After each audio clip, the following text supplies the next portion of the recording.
سلام عزیزان، شب چهارشنبه سوریه اومدیم اینجا 3 تا اکلیسانش امتحان کنیم. یه کوچیک، یه متوسط و یه بزرگشو. خیلی هم بزرگ نیه ولی خب حالا بچه‌ها اول کوچیکش.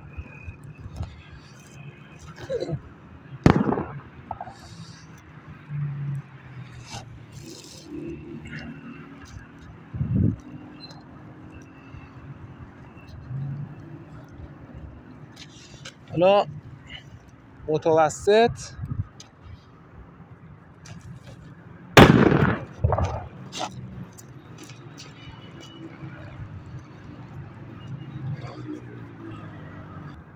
و بزرگش.